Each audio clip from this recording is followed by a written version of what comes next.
Number 10. Symbiote Spider-Man. While technically still 616 Peter Parker, Symbiote Spider-Man could be considered an alternate in the sense that it was a very specific version of Peter, or a very specific time in his life where he took to using more brutal and violent tactics to deal with criminals. This was of course brought upon by the alien symbiote who had bonded to Peter and who he had mistaken for just being a new suit initially. Eventually, Spider-Man in his black suit realized that the suit itself was alive and had kind of taken him over. He fought hard, sought out help, and would eventually become separated from the suit, who otherwise did not wish to leave him. In so doing, Spider-Man would unwillingly create an even worse villain in Venom. At least initially. Venom might be a hero now, but of course he did not start out that way, instead being a determined and relentless enemy to Spider-Man in his early years in the comics, who also sometimes was prone to cannibalistic tendencies and threats. Number 9. Superior Spider-Man. Superior Spider-Man is an alternate version of Spider-Man who actually hails from the reality of Earth 616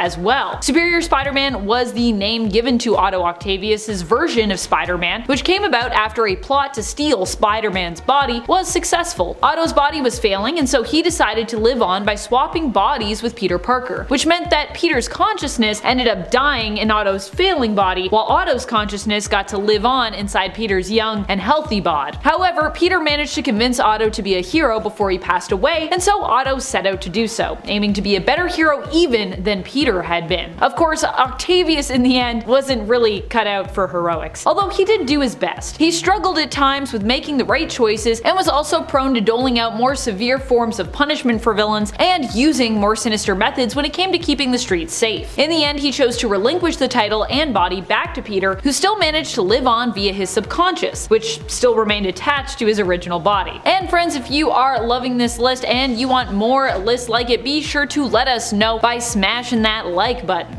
I mean, there's definitely a lot of evil Spider-Men out there, so I'm pretty sure we could keep going with this one. Number 8. The CEO. In an alternate 2099 reality we see explored in the video game Spider-Man Edge of Time, Peterman actually ends up being the big villain. In this reality, Peter goes on to become the CEO of Alchemax. His goal was noble, but kinda selfish and also kinda messed up. He hoped to use time gateway technology to channel quantum energy and bring back the lives of all of those that he'd lost. In this reality, Peter Parker was still Spider-Man, but either faked his death or just let everyone believe he had died so he could work behind the scenes as Alchemax's CEO, getting everything in place so that he could eventually put his own plan into motion. This version of Peter ends up getting erased from time after Miguel O'Hara's Spider-Man beats him up and manages to basically reset young Peter's story, thereby convincing Peter to never become the CEO of Alchemax and preventing this evil future self from ever existing. Number 7. Asset 42. Asset 42 was likely one of the first clones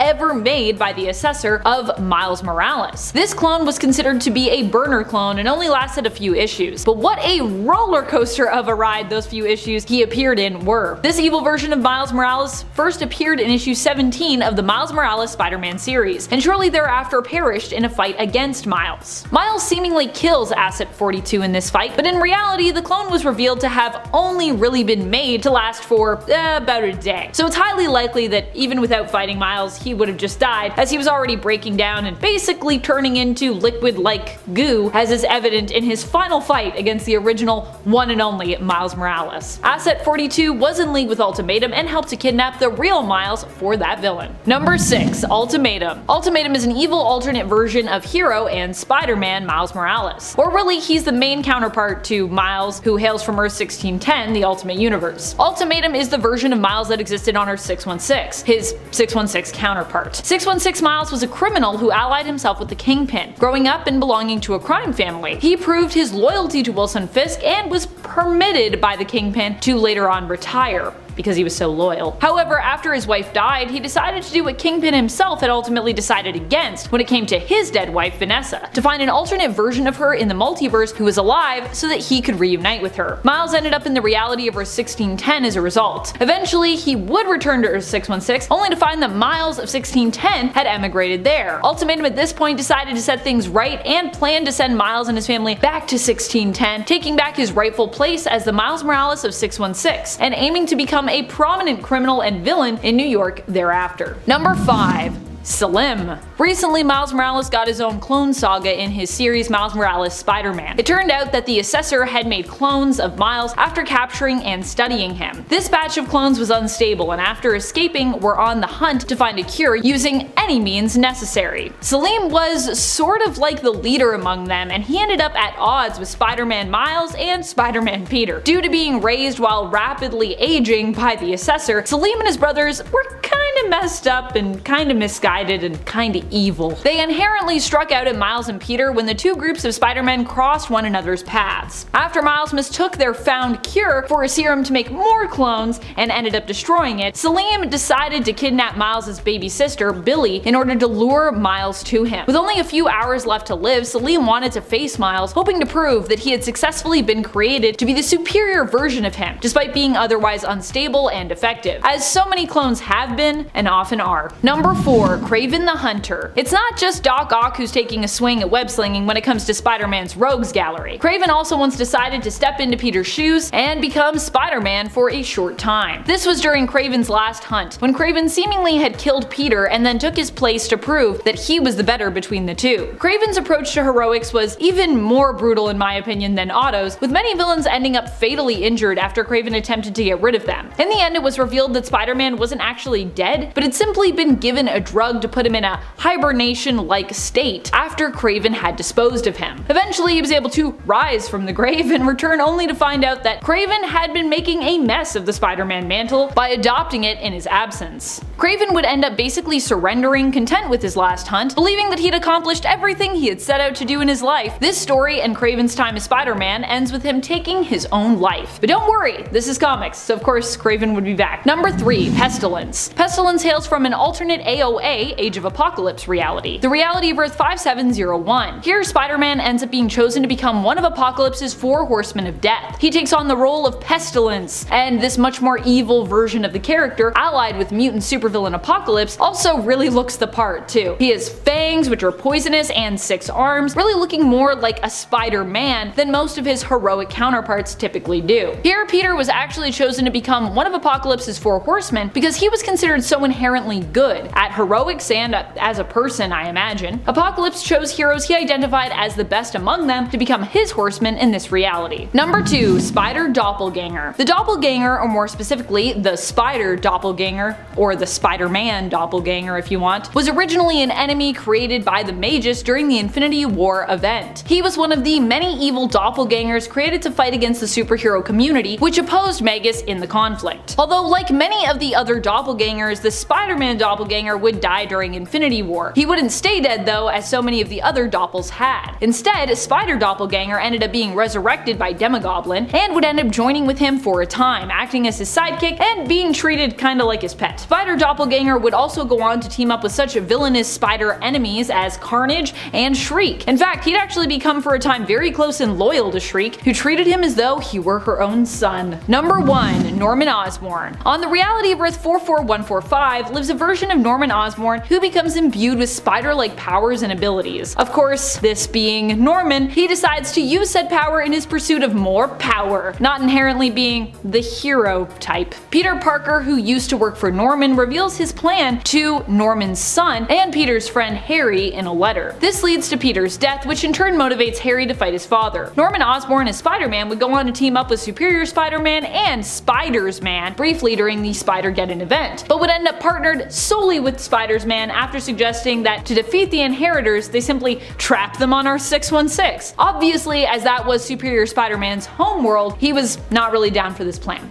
Number 10. Kane Parker. Kane was one of the first evil clones ever made of Spider-Man, and really, he wasn't evil of his own choosing. He was kinda just a bad dude because he was so defective and was quickly degenerating. His degeneration made Kane somewhat insane, and his powers also didn't help. His own version of Spider-Sense was more precognitive, giving him visions of the future. The problem? With each vision he viewed, he would become more and more unhinged. Kane Parker would start out as being more of a sinister figure, but as time went on, he'd really become more of a moody anti-hero in the comics. In some cases, he was also only originally an antagonist because his motives were misunderstood by Peter. Number 9. the JACKAL. At one point, another clone who was previously considered to be one of the best clones with the most potential for good also turned to the dark side. Yes, this clone was none other than Ben Reilly. Having recalled all of his deaths from when Miles was experimenting on Ben in an attempt to perfect the cloning process, Ben became somewhat unhinged. He ended up defeating and killing Miles Warren only to bring him back as a clone and convince Miles to work for him. This would result in Ben adopting the mantle of the JACKAL for himself and building a clone army of Spider-Man's previously dead friends, allies, and even villains, as well as building the New U Technologies Corporation. In exchange for the clones' cooperation, Ben provided them with pills that would help to stave off the degeneration while he worked to perfect the cloning process himself, and a frequency technology that would substitute the pill for, well, likely only a chosen few, because Ben probably wanted to control the other clones. He was like, I'm good, but also I'm kind of controlling you. While he meant well, when Peter was approached to join the JACKAL, who was revealed to him to be Ben, he simply refused, believing that the JACKAL was a perfect example of having all the power but none of the responsibility. And friends, before we move on to this next spot, if you are loving this list and you want another list like it where we talk about even more evil Spider-Men, be sure to let us know by giving this video a thumbs up. There are surprisingly a lot of evil Spider-Men out there. Number 8. Ghost Spider. While redeemed in the end, initially when we met Peter Parker, who was to become Ghost Spider, we would learn of just how evil he was. Ghost Spider is the Peter Parker from Reality Earth 11618, where he was previously known as simply the Amazing Spider. Not to be confused with Ghost Spider, who is Gwen Stacy from an alternate reality. I think that's Earth 65.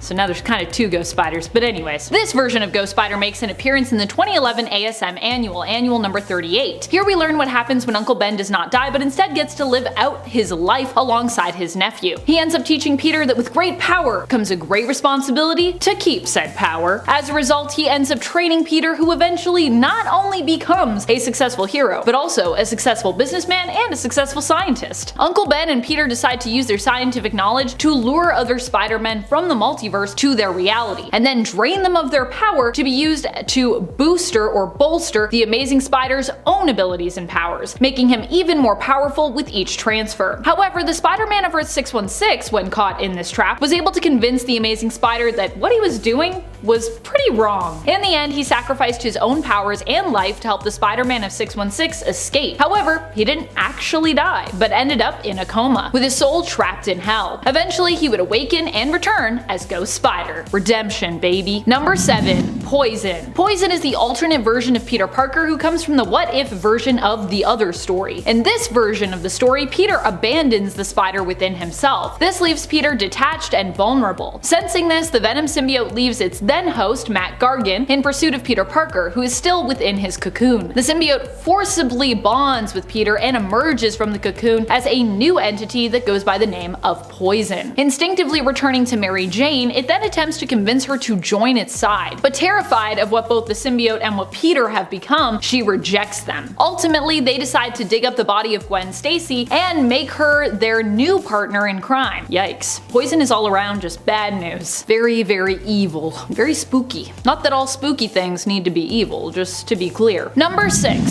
Zombie Peter. This alternate version of Peter Parker hails from Earth 2149, sometimes referred to as Earth Z or the Marvel Zombieverse. In this reality, Peter did his best to hold out and avoid becoming infected, but ultimately did succumb to that after being bitten by Steve Rogers, known as Colonel America in this reality. After being bitten, Spider-Man began to transform into a zombie. Before the change overtook him, he hoped to get Aunt May and Mary Jane somewhere safe and returned home, only to be overcome by the infection. As a result, he ended up eating both of his loved ones, unable to resist the hunger he felt deep inside himself. Spider-Man in this reality goes on to become one of the zombie Galacti, taking on the power cosmic after eating Galactus. However, in the end, he's also one of the few surviving zombies who aims to prevent the spread of the zombie plague to other universes, eventually becoming a hero once more. As so many evil Spider-Men do, they always come around in the end, even if they're a zombie. Number 5. Spider Carnage. Spider Carnage hails from the the 90s animated Spider-Man series. Here, Spider-Carnage hailed from an alternate reality where after being cloned and losing both his Aunt May and his Uncle Ben, he began to question whether or not he was the real Peter Parker or the clone himself. As this version of Peter was filled with rage, Carnage entered his world via a portal and bonded with this alternate version of Peter Parker, who then became Spider-Carnage. Spider-Carnage threatened the existence of the entire multiverse, and it took a team of heroic Spider-Men coming together to stop him. Eventually, he was convinced by his still living alternate version of Uncle Ben that what he was doing was wrong, but was unable to remove the Carnage symbiote from him at that point, so he ultimately sacrificed himself to save the world from the evil of Carnage, and kind of the evil of himself, because he was so filled with rage and hate. Number 4. Patient Zero. This version of Peter hails from the reality belonging to the series Marvel Universe vs. the Punisher, the reality of 11080, where Frank Castle, aka the Punisher, was the last known survivor who was forced to take on, you guessed it,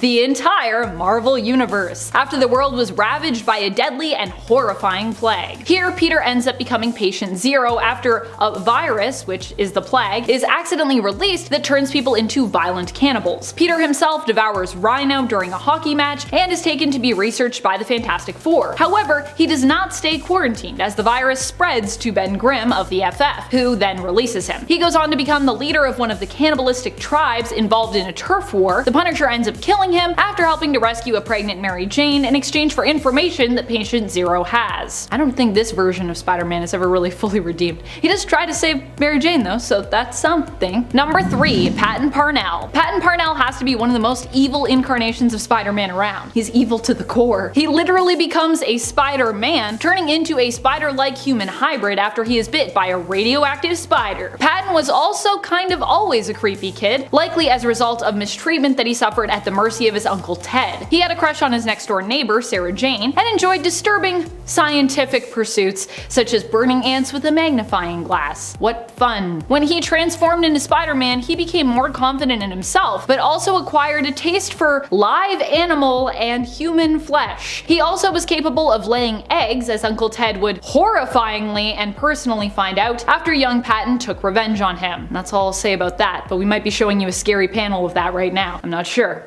I'm not sure what the editor's doing in this video, but cue scary panel of Ted having spiders coming out of him. Ugh. Number 2. The Spider. This is a version of Peter Parker who also merged with the Carnage symbiote, and was possibly driven criminally insane by it. Or was criminally insane to begin with in this reality perhaps. This version of Peter hails from the reality of Earth 15. Not much is known about his home reality, mainly what we know of it involved Peter's own history. This alternate version of the character bonded with the alien symbiote that is often referred to as Carnage on Earth 616. He became an infamous mass murderer who apparently enjoys hurting people. He made his first appearance in the Exiles in issue number 12, where he showed up with a team of other heroes who were drafted into a multiversal version of Weapon X. I mean, they are heroes there, but they also kinda shady, you know? I mean, not all of them are, but definitely Spider is. Number 1. Wolf Spider. Wolf Spider comes from the animated show Ultimate Spider-Man. He was an alternate version of Peter Parker who hailed from the reality of Earth 16827 and was bad to the bone. Unlike many other alternate versions of Spider-Man, for some reason Wolf Spider became a villain instead of a hero when his spider-like powers manifested. He was a merciless killer, fighting to oppose anyone who fought on the side of good, was a hero, or believed in the ideal of responsibility. He even ended up killing his own reality's version of Miles Morales. And if that doesn't make you evil, I don't know what is, because Miles Morales is the best, and he's such a sweetheart. How dare you do that, Wolf Spider? I can't abide. And it sends Superior Spider-Man. Superior Spider-Man is actually Otto Octavius, who prior to the Superior Spider-Man storyline had brain swapped with Peter. Yet a piece of Peter still remained in his own body and didn't die in Otto's body, which ended up convincing Otto to be a hero, albeit a darker one. This small bit of Peter that was left in his body was also trying to regain control, for obvious reasons, because you know a superhero was piloting his bone mech. This small bit of Peter though was at times able to interfere or even control Otto temporarily. One of these moments came in Superior Spider-Man number 8, where there was a device that was capable of wiping Peter from Otto's brain, but to get the actual item, Otto had to perform surgery on a little girl. However, Peter didn't think that Otto was actually able to do it, so he tries to stop Otto from even performing the surgery, but he also didn't want him to get the thing that would wipe him from his brain. Also, Otto did this surgery while having his Spider-Man mask on and an additional face mask. But either way, this version of Spider-Man was definitely more ruthless and willing to kill, since he was still technically a supervillain. And at 9, Kane. The clone that would come to be known as Kane was the Jackal's first attempt at cloning Peter Parker. Initially thought to be a success, Kane eventually became deformed due to a flaw in the cloning process, and he continued to degenerate, and he was left further deformed and mentally unstable.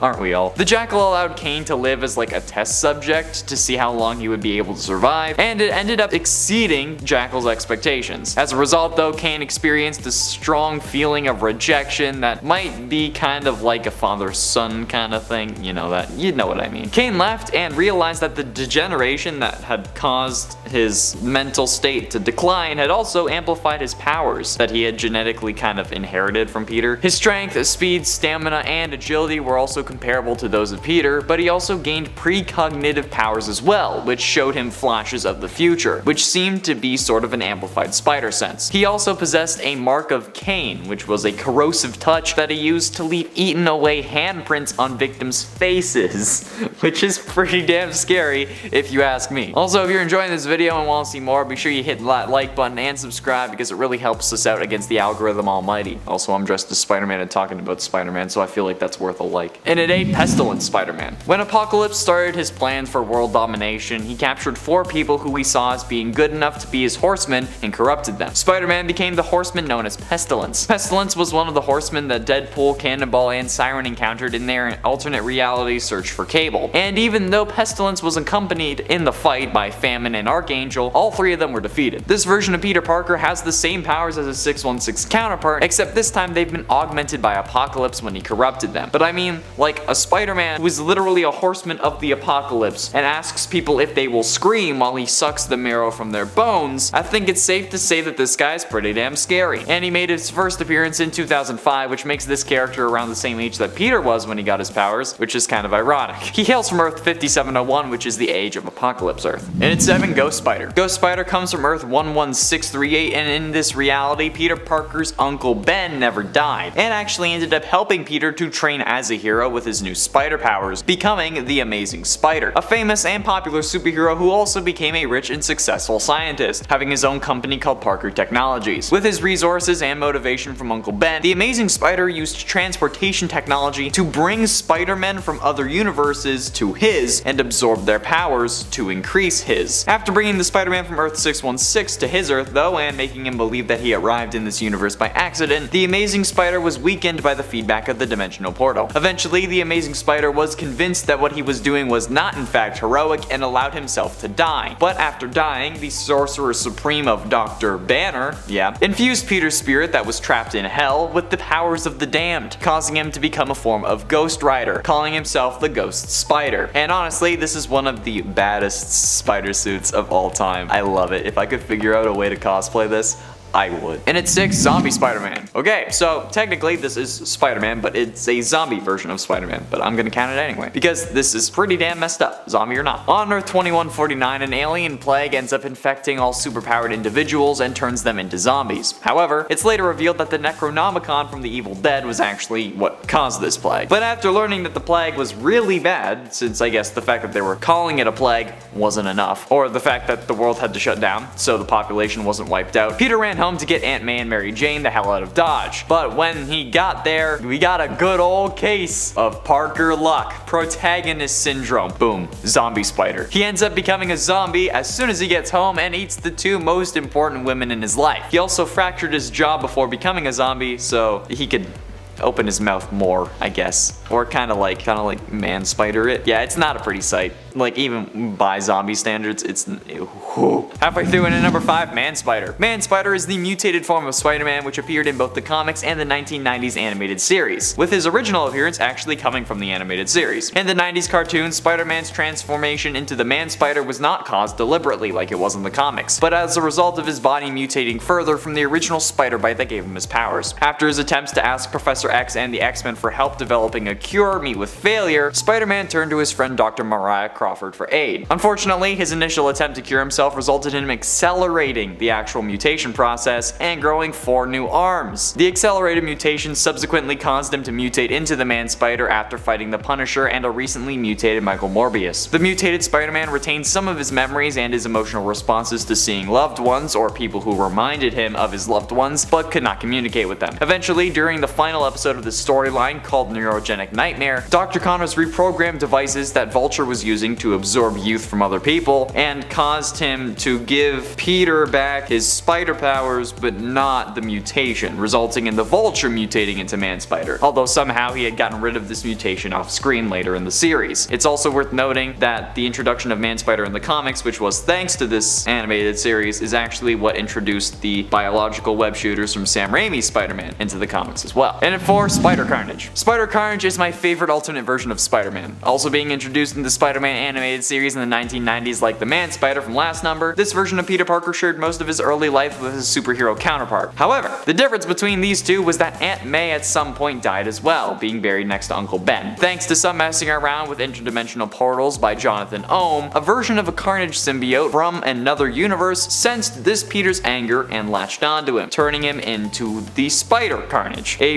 version of Spider-Man with the Carnage symbiote, if you couldn't tell. A villain set on revenge and the destruction of all realities. Spider Carnage is one of the coolest iterations of Spider-Man to date in my opinion, and it's part of the reason I love the 90s cartoon so much. I watch it all the way through just so I can see Spider Carnage at the end. And while there is a version from the comics just called the Spider, which is Spider-Man with the Carnage symbiote, this version wanted to destroy literally everything, so yes please, this is certainly the scarier of the two, just saying. Sorry comic lovers, okay? Look, I like the comics too, but Spider Carnage is definitely worse than the Spider. Getting close to the end at number 3, Patient Zero Spider-Man. After the Punisher accidentally released Survivor 118, a chemical designed to help people adapt to a post-apocalyptic environment, Spider-Man was the first to show symptoms from it after he ate the rhino during a hockey game. The Fantastic Four subdued him shortly afterwards and put him in a cage for experimentation, but Ben Grimm also succumbed to the plague himself and freed Spider-Man from captivity, though the exact reason why he did that is unknown. As he escapes into the city, he briefly fought Wolverine and the Punisher, but soon the world would start to fall apart, and heroes and villains alike would become cannibals, eventually leaving the Punisher as the only hero left to fight them. A turf war erupted among the emerging tribes of cannibals, due in part to the King of Death's manipulations in an attempt to thin the herd, but Spider-Man, now referred to as Patient Zero, was the most successful, and took control of all of Manhattan for his own tribe, while the others left to stake new lands. They had to conquer other places. Especially given the recent world issues though, I think that this is certainly something that I can say a good majority of people are afraid of. Although I bet that there are some survivors on this earth that say Survivor 118, that the Survivor 118 plague is fake. Calling it. Penultimately, in at number 2, Wolf Spider. At an unknown time in this universe, Wolf Spider gained spider-like powers, but unlike most other realities Peter Parker, he became a villain, remorselessly killing this universe's Miles Morales and everyone who stood for heroism and responsibility. Because, you know, we're bad guys, it's what we do. First appearing in the Ultimate Spider-Man cartoon in Season 4, Episode 16, this guy isn't even the villain of just one world. After finding a shard of the Siege Perilous, he traveled through dimensions to find the rest. One of these dimensions was Blood Spider's homeworld, where he allied himself with the Lizard King. After turning almost everyone into vampires, which is weird because I mean it was called the Lizard King, well, wouldn't you want to turn them into lizards, but whatever. He and the Lizard King hatched a plan to block out the sun so that vampires could just roam free on the earth. And this sounds very Dawnguard Volkihar clan to me. Okay, Peter? Like, what you gonna tell me that you need to find Oriel's bow next? And like a daughter of Cold Harbor? I don't know. Skyrim. Wolf Spider, though, was cold and ruthless and obsessed with gathering the shards of Siege Perilous, and seemed to have a grudge against Spider-Man and every Miles Morales. An evil Peter Parker is always a scary thing. And finally, in at number 1, Spider-Man. Peter Parker of Earth 11580 was once a promising young student, invited by Max Modal alongside his best friend Gwen Stacy to tour his Bleeding Edge company at Horizon Labs. One of the experiments the pair observed was a massive colony of spiders that Modell was bombarding with numerous radioactive particles in the name of genetic alteration. Parker, of course, fell into this colony where he seemed to be devoured, but in the process, the spiders became a singular hive mind construct that absorbed Peter's consciousness. So they started masquerading as the man they absorbed. The hive, calling themselves Spidersman, put on the Spider-Man costume and began to fight crime in Cruel York. First appearing in Spider-Geddon number 3, I absolutely hate the idea of a whole human being made of spiders, because that's just up. Look, I'm arachnophobic except for the odd time where I need to impress someone, but it's absolutely horrific to think of any being made entirely of spiders, okay? I would actually rather die. Even if this is a good guy. No fucking way am I looking at this man and saying, oh yeah, let's let him help us. No, he can go burn with the rest of the spider species as they fucking should, okay?